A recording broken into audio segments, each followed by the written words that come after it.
నమస్కారం ఫ్రెండ్స్. ఇవాళ ఈ వీడియోలో బంగారంపై ఉన్న వదంతులు, బంగారం గురించి మనకున్న అభిప్రాయాలు, బంగారం ప్రజలు ఎందుకు కొంటూ ఉంటారో, బంగారం దేనికి నిదర్శనము,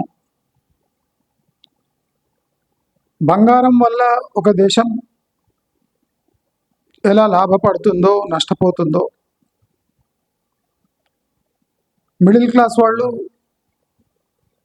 బంగారం కొనొచ్చా వద్దా, ఇలాంటి అనేక ప్రశ్నలకు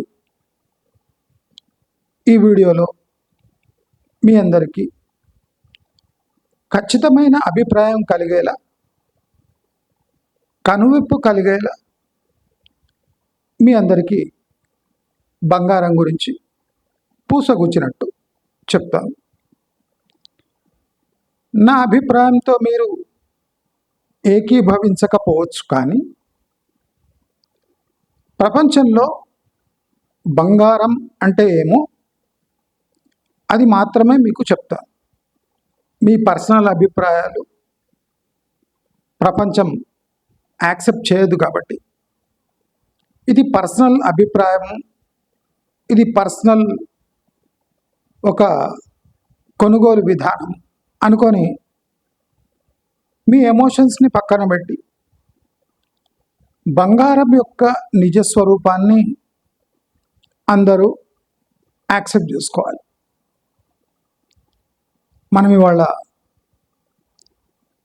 బంగారం పై విధించిన డ్యూటీ,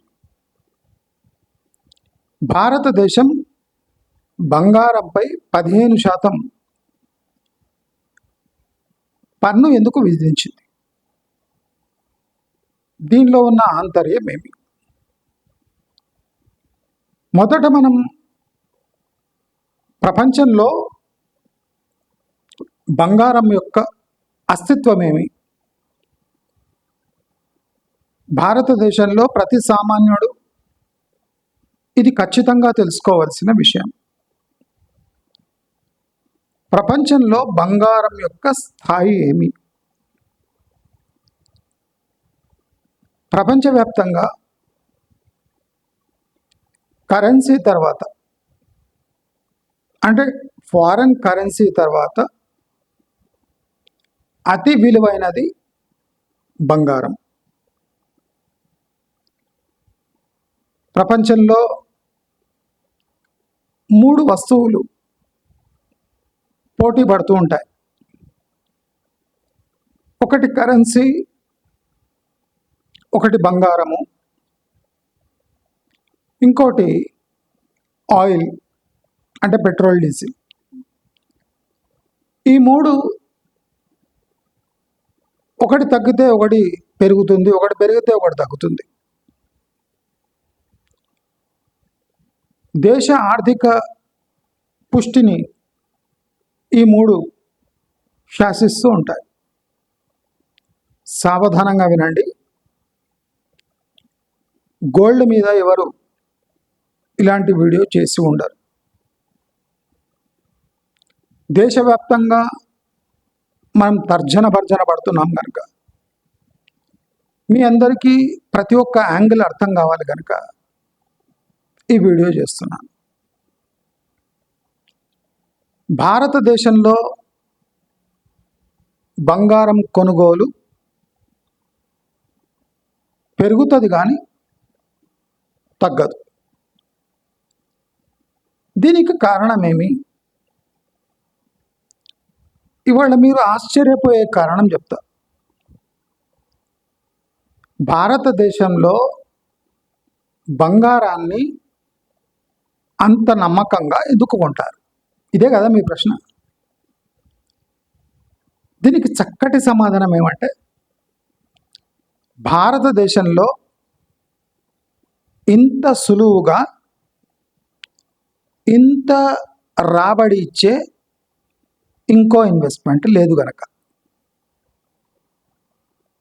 భారతదేశంలో అందరూ ఇన్వెస్ట్ చేయగల ఇంత సులువైన అందరికీ సుపరిచితమైన ఆప్షన్ బంగారం కొనుగోలు.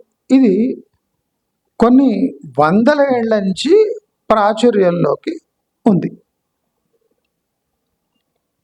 అంటే మనము బంగారం కొంటున్నాము అంటే మనము మోడర్న్ అంటే లైఫ్ స్టైల్ని మోడర్న్ మెథడ్స్ని అడాప్ట్ చేసుకోలేకపోతున్నామా అంటే అవును.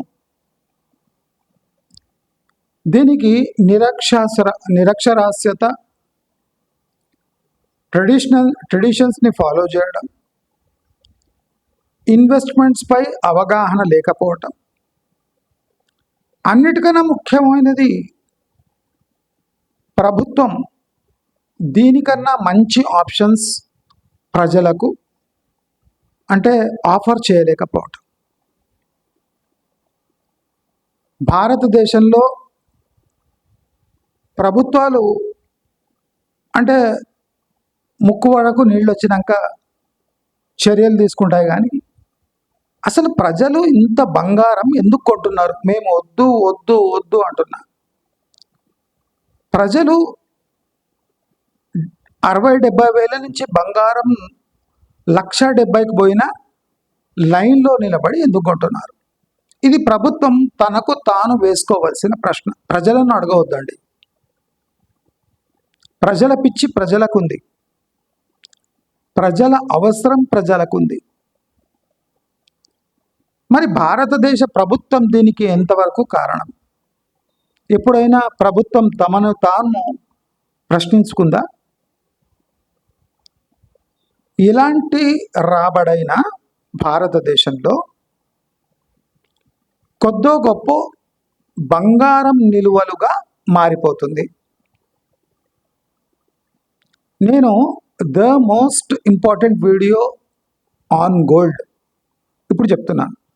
సామాన్యుడు కూడా ఈ వీడియో విన్నాక గోల్డ్ పరిస్థితి ఏమో, మనం గోల్డ్కి ఎందుకు బానిస అయిపోయామో స్పష్టంగా తెలిసిపోతుంది. మన దేశంలో ఏ వృత్తిలో వాడైనా, పామరుడైనా అంటే సేట్లైనా, సామాన్య మనిషి అయినా, ఇంత తక్కువ ఇన్కమ్ ఉన్నవాడైనా హై వాల్యూ ఉన్న గోల్డ్ను ఎట్టి పరిస్థితిలో కొనుగోలు చేస్తాడు. ఇదొక విచిత్రమైన పరిస్థితి భారతదేశంలో మాత్రమే ఉంది. తిండి తినకుండా ఆదా చేసి బంగారం కొనే జనాలు ఉన్నారు. ఈ పరిస్థితి వీళ్ళకి ఎందుకు దాపరిచింది? నా ప్రకారం దీనికి ముఖ్యమైన కారణం భారత ప్రభుత్వం వాళ్ళ నీతి. 140 కోట్ల పాపులేషన్, వాళ్ళు సంపాదిస్తున్న డబ్బులు, వాళ్ళకు అందుతున్న సబ్సిడీలు, అంటే వాళ్ళకు తాము ఆదా చేసుకున్న డబ్బు యొక్క సెక్యూరిటీ బంగారంలో మాత్రమే కనిపిస్తుంది. పాత ట్రెడిషన్స్ని ఎందుకు ఫాలో చేస్తారు అంటే, ఇది ఒక పర్సన్ నుంచి ఇంకో పర్సన్కి ఈజీ ట్రాన్స్ఫరబుల్ అసెట్. మనం భూమి ఇవ్వాలి అంటే దానికో తతంగము, దానికో ట్యాక్సు, దానికో రిజిస్ట్రేషను, దాంట్లో వివాదాలు. కానీ బంగారానికి ఏ వివాదము ఉండదు. ఏ రాత్రైనా దాన్ని తాకట్టు పెట్టి డబ్బులు తెచ్చుకోవచ్చు, లేదా అమ్మేయచ్చు, మన అవసరాలు తీర్చుకోవచ్చు. బంగారం ఎవరికిస్తే వాళ్ళ కంట్రోల్లో వెళ్ళిపోతుంది. ఇది స్త్రీ ధనంగా ఇస్తే స్త్రీ అలంకరణ వస్తువుగా పెట్టుకొని ఎమర్జెన్సీ వచ్చినప్పుడు అమ్ముకొని సొమ్ము చేసుకునే వెసులుబాటు ఉంది. అంటే ఇండియాలో number 1 secure mode of investment is gold. అది మనకు తప్పనిపించినా ఒప్పనిపించినా బంగారం బంగారమే. మరి బంగారం యాజ్ అన్ ఇన్వెస్ట్మెంట్ ఎలా ఉంటుంది? బంగారం మనం ఎప్పుడు 10 years స్లాట్లో దాని గ్రోత్ అబ్జర్వ్ చేయాలి. మనం 10 years స్లాట్స్లో గోల్డ్ అబ్జర్వ్ చేస్తే ఎక్స్ట్రాడినరీ రిటర్న్స్ ఉన్నాయి గోల్డ్లో 10 years స్లాట్స్లో. 2-3 years స్లాట్స్లో అయితే రిటర్న్స్ రావు. 10 year గ్యాప్స్ మనం తీసుకుంటే బంగారం అద్భుతమైన రిజల్ట్ ఇచ్చింది. కానీ ప్రతిసారి 10 సంవత్సరాలు ఆగాల్సిందే. మనం ప్రాక్టికల్గా చూస్తే బంగారం అంటే average returns on any investment మనం ఆలోచిస్తే బంగారం యూనివర్సలీ పెరిగిన ఒక ఇన్వెస్ట్మెంట్ అసెట్. మనము రియల్ ఎస్టేట్ చూస్తే అది సిటీ చుట్టుముట్టు మంచి గ్రోత్ ఉంది. అంటే 100 పెడితే 500 వచ్చే ఆస్కారం ఉంది. అదే ఊళ్ళలోకి పోతే 100 కాస్త 10-20 ఏళ్లలో ఒక 50% రిటర్న్ ఇస్తుంది. ఒక చోట 100 పెడితే 500 వస్తుంది, ఒక చోట 100 పెడితే 150 వస్తుంది. మనం దీనికి కంపేర్ చేసుకున్న ఏ ఇన్వెస్ట్మెంట్ కూడా కొద్దిగా రిస్క్తో కూడుకున్న ఇన్వెస్ట్మెంట్. కానీ బంగారంలో ఒక మొద్దు నిద్ర పోయే తత్వం ఉంది. దానివల్లనే ఫాస్ట్గా ఇన్వెస్ట్మెంట్ చేసేవాళ్ళు బంగారాన్ని ఇష్టపడరు.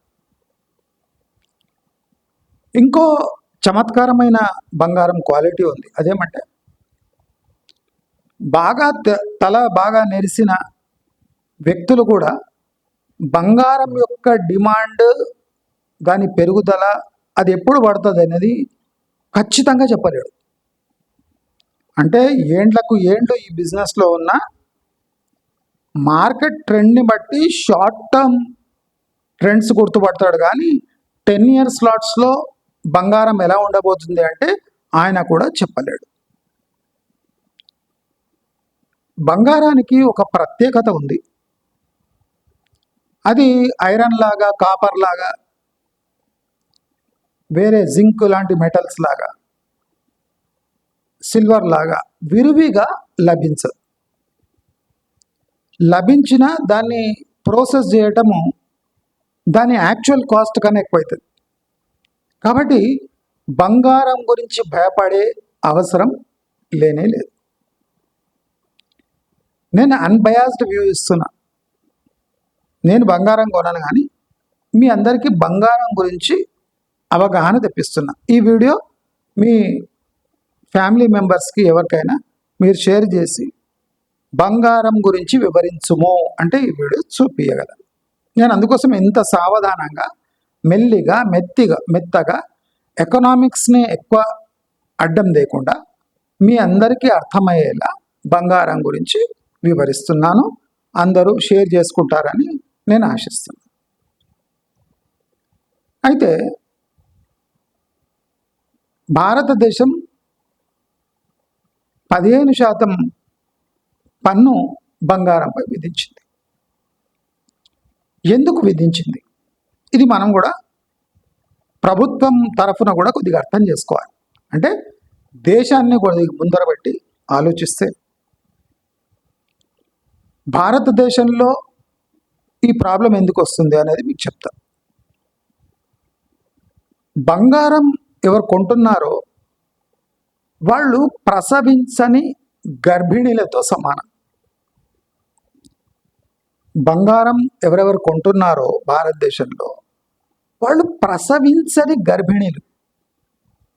అంటే ఎంత కాలమైనా వాళ్ళు ప్రసవించరు, కానీ గర్భిణీలుగా మాత్రం ఉంటారు. స్టేటస్ ఏమో గర్భిణి, కానీ ప్రసవించరు. ప్రభుత్వానికి ఇక్కడే వచ్చింది చిక్కు. ప్రతి ఏటా 100,000 కొద్ది టన్నుల బంగారం ప్రజలు కొనుగోలు చేస్తున్నారు, కానీ ఆ కొనుగోలు యొక్క విలువ బయట పడట్లేదు, అంటే మార్కెట్లోకి రావట్లేదు. అంటే ఇమాజిన్ చేయండి, మన దగ్గర పొదుపైన డబ్బు వడ్డీ లేకుండా బంగారం రూపంలో లాకర్లలో మనుషుల మీద లేదా అంటే వేరియస్ అదర్ మోడ్స్లో బంగారం మాయమైపోతుంది. అంటే బంగారం అంటే ఎప్పుడు ఇంతదో తెలియదు. అంటే దశాబ్దాలు గడుస్తున్న బంగారం కొన్నవాళ్ళు ఆ బంగారాన్ని ఎట్టి పరిస్థితిలో అమ్ముతలేరు. ప్రాబ్లం ఎక్కడ వస్తుంది? బంగారం ఎట్టి పరిస్థితిలో అమ్ముతలేరు. అంటే దాని వాల్యూ భారతదేశం పసిగట్టలేకపోతుంది. వేల కొద్ది టన్నులు బంగారం అంటే వేల కోట్ల రూపాయల ఫారెన్ ఎక్స్చేంజ్ విదేశాలకు పోయి విదేశాలకు ఇచ్చి బంగారం తీసుకొని ఆ బంగారం దేశానికి కూడా పనికొస్తలేదు. అంటే మీ దేశం వాల్యూ ఏమి అంటే మా దేశం వాల్యూ అంటారు, కానీ వేల కొద్ది టన్నుల బంగారం మన దేశం కొన్ని దశాబ్దాలలో మింగేసింది, కానీ కక్కుతలేదు. అందుకోసము బంగారం కొనుగోలుదారులు గర్భిణీలతో సమానం, ప్రసవం కాని గర్భిణీలతో సమానం. ఇదే ఇప్పుడు వివాదాస్పదంగా మారింది. ఈ కొన్న వాళ్ళు బంగారాన్ని ఏం చేస్తున్నారు అంటే నగల రూపంలో, బిస్కెట్ల రూపంలో, రింగుల రూపంలో, జ్యువెలరీ రూపంలో, చైన్ల రూపంలో భద్రంగా తమదైన శైలిలో దాచుకుంటున్నారు. ఈ బంగారం బయటికి ఎప్పుడు వస్తుంది అంటే ఇక వాడు బతుకు తెరువు లేదు, జీవన్మరణ సమస్య ఉన్నప్పుడే బంగారం బయటికి వస్తుంది తప్ప వేరే నార్మల్ టైంలో ఎవ్వడు కొన్న బంగారం అమ్ముతలేడు. మన భారతదేశం పేద దేశంగా ఎందుకు ఉండిపోయింది అంటే ఒకటి, ప్రశ్నించకుండా ఇండ్లు కొనడం అంటే రియల్ ఎస్టేట్లో పెట్టుబడి పెట్టడం, ప్రశ్నించకుండా బంగారం కొనడం. ఈ రెండిటి వల్ల 80% మంది పేదరికం అనుభవిస్తున్నారు. ఈ రెండు ప్రశ్నించకుండా కొనడం వల్ల భారతదేశం ఒక పెద్ద దేశంగా, ఒక సంపన్న దేశంగా పేరు గడిస్తలేదు. ఈ రెండు విషయం వల్ల నేను చాలా ఆలోచించి చెప్తున్నాను. మళ్ళీ మీ చిలిపి కమెంట్స్ నా దగ్గర పెట్టొద్దు, ఎందుకంటే మళ్ళీ నేను తెలుసు కదా మీకు, అది చెప్తున్నాను. నేను చాలా మర్యాదగా చెప్తున్నాను. నేను అన్ని కోణాల్లో 100 కోణాల్లో ఆలోచించి ఒక వీడియో చేస్తున్నాను. జనరల్ నేను గోల్డ్ మీద వీడియో చేయను, నాకు అవసరం లేదు. కానీ అందరూ తహతాలాడుతున్నారు కనుక నేను చెప్తున్నా, బంగారం వల్ల దేశానికి ఏం లాభము, ఏం నష్టం. రియల్ ఎస్టేట్ కానివ్వండి, అంటే ఇంటి కోసం ఇన్వెస్ట్మెంట్, బంగారం రూపంలో ఇన్వెస్ట్మెంట్ ప్రశ్నించకుండా ప్రజలు ఖర్చు పెడతారు, కానీ దాన్ని మానిటైజ్ చేసుకోరు. ఎప్పుడు బంగారం బయటికి తీస్తారో ఎవరికి తెలియదు. తీసినా తాకట్టు పెడతారు. ఇది ఒక బ్యాడ్ హ్యాబిట్ ఇండియాలో. ఇప్పుడు వేల కోట్ల బంగారం బ్యాంకు దగ్గర తాకట్టు పెట్టి వేల కోట్ల లోన్ తీసుకొని దానిపై అప్పుగా పరిగణించి, అంటే ఒక అసెట్ భారతదేశంలో అప్పుగా మారిపోతుంది ఒక స్టేజ్ వచ్చినాక. అంటే తాకట్టు పెట్టి వడ్డీ చెల్లిస్తారు. బంగారం తాకట్టు పెట్టి వడ్డీ చెల్లిస్తారు కానీ బంగారం అమ్మారు. దీనివల్ల లాభపడుతుంది ప్రపంచ దేశాలు అంటే మీరు నమ్ముతారో నమ్మరు. మనం బంగారం కొని దాన్ని బయట తీయకుండా, మానిటైజ్ చేయకుండా, అవసరం వచ్చినప్పుడు బ్యాంకు దగ్గర తాకట్టు పెట్టి వడ్డీ చెల్లించి మనం మళ్ళీ బంగారం కొనుగోలు చేస్తాము. ఇది మూర్ఖపు మెథడ్. దీనివల్ల బయటి దేశాలు లాభపడుతున్నాయి. అదే ప్రభుత్వానికి వచ్చిన చిక్కు. అయితే సెంట్రల్ గవర్నమెంట్ 15% పన్ను విధిస్తే బంగారం కొనుగోలు తగ్గుతుందా? మరి మనోళ్ళకి బుద్ధి వస్తుందా? మనోళ్ళ మనసు ఏమైనా కరుగుతుందా అంటే కరగదు. అది ఎలా జరుగుతుంది? బంగారం కన్జంప్షన్ నార్మల్కి ఎందుకు వస్తుంది? నేను మీకు ఎకనామిక్స్ పరంగా అర్థం చేపిస్తాను. ఇంత చక్కగా ఎవడు చెప్పాడు, నేను రేర్ చెప్పేది ఇటువంటి, నేను అసలు పట్టించుకునేటువంటివి, కానీ చెప్తున్నా మీ అందరికి అర్థం కావాలి. ఇంటర్నేషనల్ బులియన్ మార్కెట్లో భారతీయులు ఏ విధంగా బంగారం కొంటారో ప్రపంచంలో ఎవ్వరూ కొనరు. ప్రపంచంలో ఇండస్ట్రియల్ యూజ్ కోసం గోల్డ్ తప్ప, ఏదో కొద్దో గొప్ప జ్యువెలరీకి యూజ్ చేస్తారు తప్ప, భారతదేశం అంత విచ్చలవిడిగా బంగారం ఎవడు కొనడు. అంటే భారతదేశమే ప్రపంచవ్యాప్తంగా బంగారానికి దిక్కు. అంటే ఇండియా వాళ్ళు కొనడం ఆపేసిందంటే బంగారం పై నుంచి కిందికి నిట్టారుగా ఇట్లా పడిపోతుంది. అయితే బంగారం అలా కొనొద్దు అంటే భారతీయుల్లో ఈ పిచ్చి కొనసాగాలి. ప్రపంచవ్యాప్తంగా బంగారం వ్యాపారం చేసేవాళ్ళు భారతదేశమే దిక్కు, వాళ్ళకు ఈ పిచ్చి జనాలే దిక్కు. వీళ్ళు భారతదేశంలో తాము కొన్న గోల్డ్ అమ్మి ఫ్యాక్టరీలు, షాపులు, బిజినెస్లు పెట్టిండ్రంటే అంటే ఇంటర్నలీ ఇండియా డెవలప్ అయిపోతుంది. ఇండస్ట్రియలైజేషన్ వస్తుంది, ఇన్వెస్ట్మెంట్స్ వస్తాయి, పెట్టుబడులు వస్తాయి, దానిపై రిటర్న్స్ వచ్చి ఇండియా సస్యశ్యామలంగా రిచెస్ట్ దేశంగా తయారవుతుంది. కానీ ఇక్కడేమి, భారతీయులు బంగారం కొని తీసుకుపోయి సేఫ్ట్ తిజోరీలలో పెడుతున్నారు. అది వెస్టర్న్ అంటే ఎకానమీస్కి వరంగా మారింది మన పిచ్చి. వీళ్ళకి ఎంతవరకు సబ్జెక్ట్ అర్థం కాక పిచ్చిగా గోల్డ్ కొంటుంటారో అంతవరకు మన పంట పండినట్టే. లండన్ మెటల్ ఎక్స్చేంజ్లో మనం కొనుగోలు లేకపోతే, అంటే రీటైల్ బయింగ్ అంటే ఇండియాలోనే జరుగుతుంది. ప్రపంచ ఏ దేశాల్లో ఇంత పిచ్చలవిడిగా జరగదు. ఇప్పుడు దుబాయ్, గల్ఫ్ లాంటి దేశాలు కూడా మన కన్జంప్షన్పై ఆధారపడి ఉన్నారు. అంటే మనం అక్కడ ఉన్న వలసపోయిన వాళ్ళు కొని మన ఇండియాకు పంపించే దానిపైనే ఎక్కువ డిపెండ్ అయి ఉన్నారు. అరబ్ దేశాలలో గోల్డ్ కన్జంప్షన్ ఉంది, కానీ మనంత పిచ్చి లేదు వాళ్ళకు. ఇది కొసమెరుపు. అయితే ఇప్పుడు బంగారంపై 15% డ్యూటీ వేస్తే బంగారం ఏమన్నా కొనడం మానేస్తారా అంటే, కొంతకాలం మనం కొనకపోతే ఏమవుతుంది? 15% సుంకం వల్ల మనం కొన్ని రోజులు భారతదేశంలో బంగారం కొనకపోతే ప్రపంచంలో బంగారం మాంద్యం ఏర్పడుతుంది.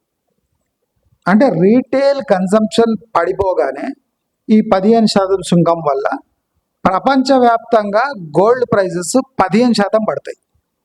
ఎందుకు పడతాయి? మనం 15% ఎక్స్ట్రా ఇస్తున్నాం కనుక మనకు రిలీఫ్ కలిగించడానికి ప్రపంచవ్యాప్తంగా గోల్డ్, ఆ భారత ప్రభుత్వం 15% విధించింది కనుక దాన్ని న్యూట్రల్ చేయడానికి గోల్డ్ ఆ లెవెల్కి పడిపోతుంది. అంటే కొన్ని నెలల్లో, ఒక సంవత్సరంలో గోల్డ్ 15% పడి మళ్ళీ వీళ్ళు విధించిన 15% న్యూట్రల్ అయిపోతుంది. అంటే 15% -15%కి పోయి మన భారతదేశం విధించిన 15% పనికి రాకుండా పోతుంది. అప్పుడు ఏం జరుగుతుంది? మళ్ళా భారతీయులు యథాతథంగా బంగారం కొని తిజోరీలలో, సేఫ్లలో నిల్వ చేసుకున్నాం, మళ్ళీ ప్రారంభమవుతుంది. కానీ దీనికి ఒక 6 నెలలు, సంవత్సరం టైం పడుతుంది. ఎందుకంటే మన కన్జంప్షన్ బయటి దేశాలకు ఇన్ఫ్లుయెన్స్ కావాలి, దానికి 3-4 మంత్స్ టైం పడుతుంది. 15% భారత ప్రభుత్వం విధించగానే గోల్డ్లో కదలిక వస్తుంది. కానీ దీంట్లో ఎకనామిక్స్ ప్రకారం రెండో ఘటన కూడా జరగచ్చు. అది జరుగుతుంది ఇప్పుడు. ఏమంటే ప్యానిక్ బయింగ్ స్టార్ట్ అయింది. ఈ 15% సుంకం వల్ల భారత్లో బంగారం డిమాండ్ పెరిగిపోయింది. అంటే 15% పెట్టి చెల్లించి తీసుకునే బదులు భారతదేశంలో ఉన్న గోల్డ్ వినియోగం ప్రారంభమవుతుంది. ఇదే ప్రభుత్వం కోరుకునేది. కానీ ఇది ఎక్కువ కాలం సాగదు. సంవత్సరం లోపలే ప్రభుత్వం ప్లాన్ ఫెయిల్ అయిపోయి మళ్ళీ కన్జంప్షన్ స్టార్ట్ అవుతుంది. కానీ సంవత్సరం వరకు ఇప్పుడు లోపల దాచిపెట్టిన గోల్డ్ మొత్తం బయటికి వస్తుంది. ఏం జరుగుతుంది? ఈ 15% సుంకం చెల్లించొద్దని భారతదేశంలో ఇంటర్నల్ గోల్డ్ ట్రేడింగ్ స్టార్ట్ అవుతుంది. అంటే నా దగ్గర 200 గ్రాము ఉంటే నేను ఒక 100 గ్రాములు నీకు అమ్ముతా. వితౌట్ జిఎస్టీ కూడా అమ్ముడుపోతుంది ఇప్పుడు గోల్డ్. అంటే ప్రభుత్వానికి తెలియకుండా ఒక తమ్ముడు ఒక అన్నకు గోల్డ్ అమ్మేస్తాడు, ఒక అన్న ఒక అత్తకు గోల్డ్ అమ్మేస్తాడు, ఒక అత్త వాళ్ళ పిన్నికి గోల్డ్ అమ్మేస్తుంది, ఒక ఫ్రెండ్ ఇంకో ఫ్రెండ్కి గోల్డ్ అమ్మేస్తాడు. అంటే ప్యూరిటీ ఆఫ్ గోల్డ్ కనుక్కొని ప్రస్తుత రేటు కనుక్కొని ఒకరికి గోల్డ్ ట్రాన్స్ఫర్ చేసుకుంటారు. అంటే అట్లీస్ట్ పడి ఉన్న గోల్డ్ ఒకరి నుంచి ఇంకొకరికి ట్రాన్స్ఫర్ కావడం స్టార్ట్ అవుతుంది.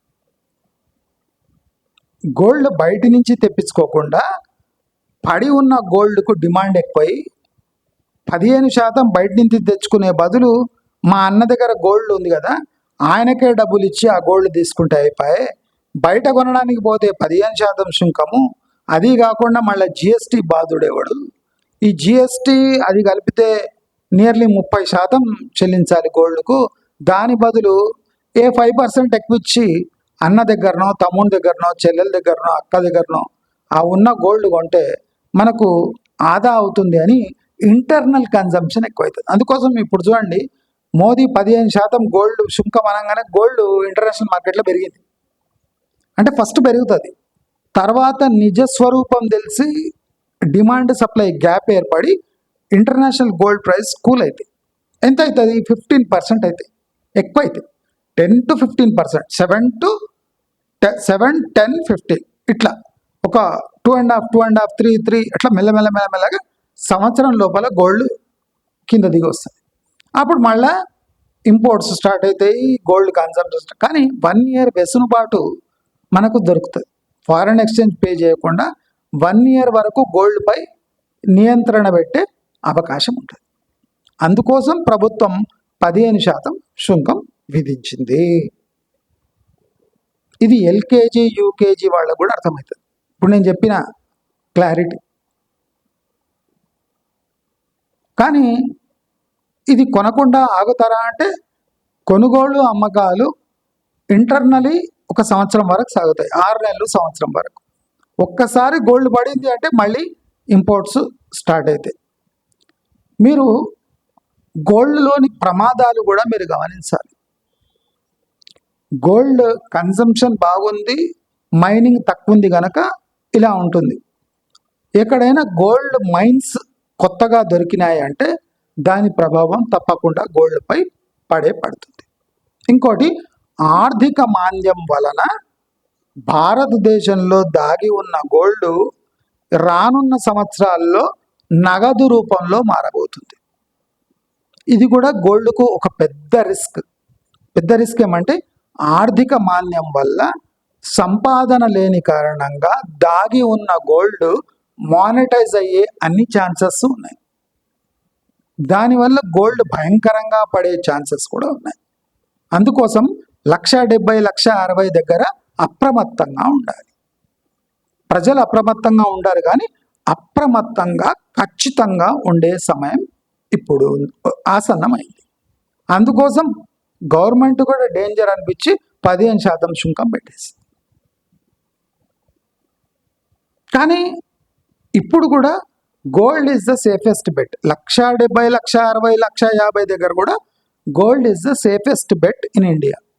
దీనికి కారణం ప్రభుత్వాలు, వాళ్ళు కల్పించే ఉద్యోగాలు, వాళ్ళు కనిపించే ఇంట్రెస్ట్ జనరేట్ చేసే మాధ్యమాలు. అంటే ప్రభుత్వం దాదాపు 70% ఈ గోల్డ్ నిల్వలకు కారకులు. కానీ ఇప్పుడు ఏం చేస్తున్నారు వాళ్ళు? గోల్డ్ కొనే వాళ్ళని బ్లేమ్ చేస్తున్నారు. కానీ ఇక్కడ ప్రజలు కూడా దానికి రెస్పాన్సిబులే, వాళ్ళ యాటిట్యూడ్ రెస్పాన్సిబులే, ప్రభుత్వాలు కూడా దీనికి రెస్పాన్సిబులే. అంటే గోల్డ్ పిచ్చి తగ్గించే సులభతరమైన ఏ మార్గము వీళ్లకు చూపిస్తలేరు. ఎక్సెప్ట్ ఇందిరా వికాస్ అదే కిసాన్ వికాస్ పత్ర తప్ప స్టేబుల్ ఇన్కమ్ సోర్స్ వచ్చే ఇన్స్ట్రుమెంట్ జనాలకు కనిపిస్తలేదు. అంటే కిసాన్ వికాస్ పత్ర గోల్డ్తో పోటీ పడాలి తప్ప వేరే ఏ ఇన్స్ట్రుమెంట్ అంటే అంత ఈజీగా గోల్డ్తో పోటీ పడి సేఫ్టీ అందించే విషయాలు అంటే ఇన్స్ట్రుమెంట్స్ లేవు. కాబట్టి ప్రభుత్వాలు కూడా చేసిన చర్య కరెక్టే, కానీ లాంగ్ టర్మ్లో ఈ చర్య సరిపోదు.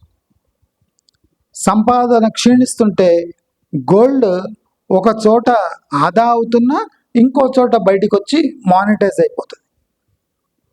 అంటే భద్రపరుచుకునేవాడు భద్రపరుచుకుంటూ ఉంటాడు, అమ్మేవాడు అమ్ముతూ ఉంటాడు. అంటే అవసరం ఉన్నవాడు అమ్ముతాడు, బాగా డబ్బు ఉన్నవాడు ఆదా చేసుకుంటాడు. కొన్ని రోజులైనకి ఏమవుతుంది, బాగా డబ్బు ఉన్నవాడి దగ్గర గోల్డ్ నిల్వలు పెరుగుతాయి, పేదల దగ్గర గోల్డ్ నిల్వలు తగ్గుతాయి.